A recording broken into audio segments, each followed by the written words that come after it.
러시아가 우크라이나를 침공하기 전까지만 해도 밀리터리 매니아들한테는 매년 연례 행사처럼 찾아오는 즐거움이 있었습니다. 바로 탱크 바이애슬론이죠.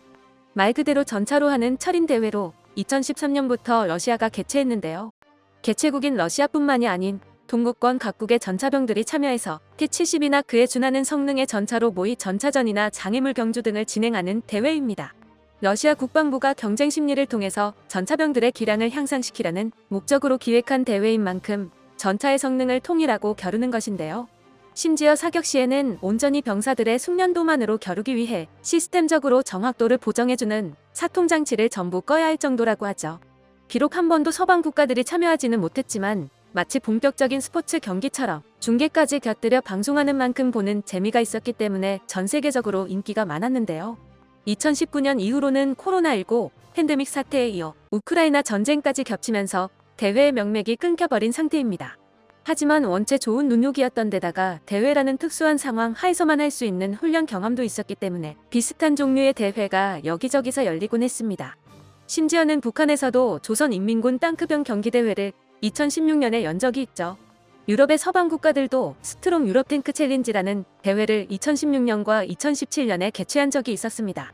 이 대회도 2018년부터는 브렉시트 같은 정치적 이유, 코로나19 팬데믹 등의 사태로 현재는 이어지지 못하고 있는데요. 올해 정말 오랜만에 이를 잇는 성격의 행사가 열렸습니다. 앞서 보신 영상이 그 모습을 담은 것인데요. 대회라고 보기에는 조금 애매한 부분이 있지만 서방 각국의 전차들이 한데 모여 나름대로 경쟁도 했다는 점에서 비슷한 볼거리가 되었죠. 라트비아에서 아이언 스피어 2023이라는 이름으로 열린 이 훈련에는 영국, 스페인, 미국, 프랑스, 폴란드, 캐나다 등이 참여했습니다. 기동과 사격 등 전반적인 전차의 전투 능력을 겨룬 이 훈련에서는 대회보다는 훈련이라는 이름을 쓰는 데에서 알 수 있듯 탱크 바이애슬론보다는 더 실전적인 기량을 겨뤘습니다.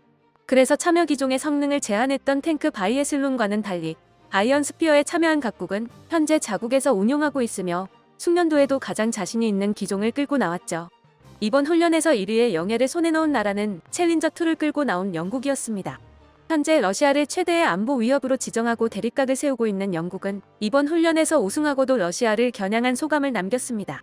훈련에 참여한 앤서니 콜백 소령은 챌린저2가 나토에서 가장 치명적인 탱크로 대회에서 우승했다는 사실은 전장에서 이를 사용할 우크라이나인들에게 정말 안심이 되는 소식일 겁니다라고 말했습니다. 챌린저2는 우크라이나에 대한 서방의 전차 지원 행렬에 첫 스타트를 끄는 기종이기도 하죠. 챌린저2는 장애물을 극복하면서도 기동 사격의 신속성과 정확성, 목표 식별의 속도에서 뛰어난 모습을 보여줬다고 하는데요. 2위는 레오파르트 2를 끌고 나온 스페인이, 3위는 레먼 에이브람스를 끌고 나온 미국이 차지했습니다. 폴란드의 경우에는 T-72 계열 전차를 국내 생산형으로 자체 개조한 PT-91 트바르디를 끌고 나갔는데 아무래도 상대 국가들이 현대 전차 트렌드의 주류를 이끄는 최첨단 전차들이었던 만큼 눈에 띄는 성적을 보여주지는 못했습니다. 스트롱 유럽 탱크 챌린지에서는 2016년 3위를 기록하는 등 숙련도만큼은 결코 밀리지 않는 게 폴란드 전차병들이지만 대회의 특성상 전차의 성능이 큰 영향을 미칠 수밖에 없어 아쉽게 됐죠. 다만 내년부터는 상황이 달라질 수 있습니다. 이제 폴란드군은 K2라는 세계 최정상급 전차를 갖고 있기 때문입니다. 이번 훈련에는 K2 운영에 대한 충분한 노하우가 쌓이지 못해서 등판시키지 않았지만 지금 폴란드군이 소화하고 있는 훈련량을 내년까지 유지한다면 내년 아이언 스피어에는 K2PL이 등장할 수도 있습니다. 폴란드는 올 상반기에만 나토와 함께 수만 명이 참여하는 규모의 대규모 훈련을 2번이나 했습니다. 이보다 작은 규모로는 더더욱 자주 이뤄지고 있죠. 현재 전 세계에서 가장 빠르게 숙련도를 높이고 있는 군대라고 하면 우크라이나군이 꼽히겠지만 그 다음은 이런 훈련에 전부 다 참가하고 있는 폴란드군일 겁니다. 게다가 K2 전차의 제조국인 한국에서 직접 제공하는 전차병 훈련도 받아갔죠. 심지어 K2의 제조사인 현대로템의 기술자들 일부는 폴란드에 상주하며 지속적인 기술적 자문을 제공하고 있습니다. 이대로 내년쯤이 되면 어쩌면 폴란드는 한국 못지않은 수량의 K2를 운용하면서 운용 숙련도마저 한국을 넘어설지도 모릅니다. 그럼 그 다음은 훈련장에 K2를 끌고 가서 그 능력을 10분 발휘할 뿐이죠. 그게 몹시 기대되는 이유가 이번 훈련에 참여한 전차들 중에서 K2가 성능으로 밀려날 만한 게 없기 때문인데요. 일단 개발 시기부터 비교할 수 없는 게 경쟁 전차들 대부분이 냉전기 개발되어 연식이 최소 20년씩 되는데 K2는 개발 시작이 1995년이고 1차 양산은 2014년인 그야말로 번쩍거리는 최신형입니다. 경쟁 전차들이 여러 차례 개량을 거쳐가며 얻은 성능들을 K2는 기본적으로 탑재하고 있으며 비교적 빠르게 추가적인 개량도 이루어질 예정이죠. 레오파르트 2는 3세대 전차에서부터 시작된 계속된 개량으로 성능은 상당한 수준까지 올라왔지만 슬슬 기본적인 기골 자체가 추가적인 개량을 버거워하는 수준이 되었습니다. 새로운 설계를 반영한 후속 기종이 나와야 할 시기라는 것이죠.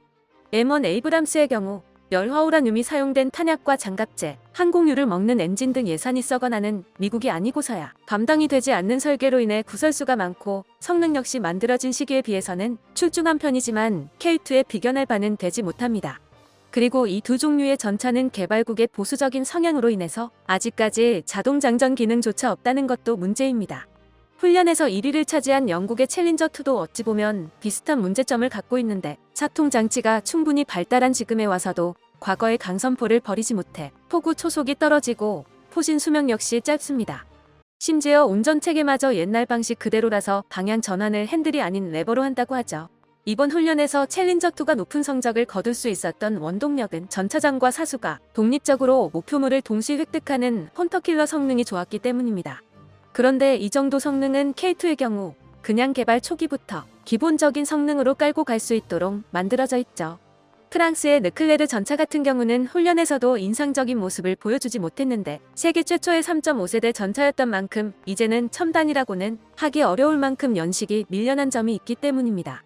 그 외에도 현가장치 자체의 불량으로 환경에 따라 파손 위험이 있으며 가격이 너무 비싼 나머지 부품 조달에도 문제가 많아 가동률이 극히 낮고 운용국인 프랑스조차도 훈련에선 거칠게 굴리지 못한다는 점이 발목을 잡고 있죠. 이런 상황으로 미루어 보면 K2가 만약 내년 폴란드군과 함께 아이언 스피어 훈련에 등판하게 됐을 때 그 성능을 10분 발휘한다면 최고의 성적을 따내는 것도 기대할 만한데요. 이번 아이언 스피어 훈련도 마찬가지지만 이런 다국적 훈련에서 여러 나라 무기들이 직접적으로 경쟁하는 것은 단순히 흥미로울 뿐만 아니라 각국의 자존심도 걸려있기 때문에 국제적인 관심도가 매우 높습니다. 여기서 K2가 멋진 모습을 보여준다면 전 세계 육군의 이목이 집중된 가운데서 최고의 홍보 효과를 누릴 수 있겠죠.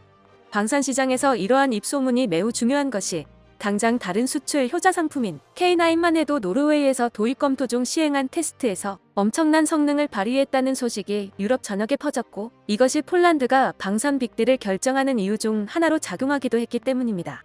작년과 올해는 이번 세기 들어서 그 어느 때보다도 전 세계적인 무기 수요가 폭증한 기간으로 역사에 남을 것입니다. 한국은 지금도 직접적으로 그 무기 수요 증대의 수혜를 보고 있으며 다행히도 이러한 흐름은 한동안은 더 커지면 커졌지 줄어들지는 않을 것으로 여겨지는데요. 아이언 스피어 훈련 역시도 앞으로 쭉 이어질 것으로 보이는데 한국의 저력을 간접적으로나마 세계에 보여줄 좋은 기회가 계속해서 되어줄 것 같습니다.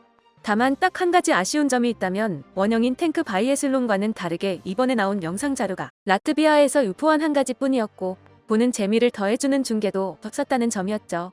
이런 재미 요소를 더해준다면 이 훈련도 탱크 바이애슬론과 마찬가지로 매년 찾아오는 밀리터리 매니아들의 즐거움으로 자리잡을 수 있지 않을까요? 거기에 K2의 듬직한 모습도 나와준다면 더할 나위가 없을 것 같습니다.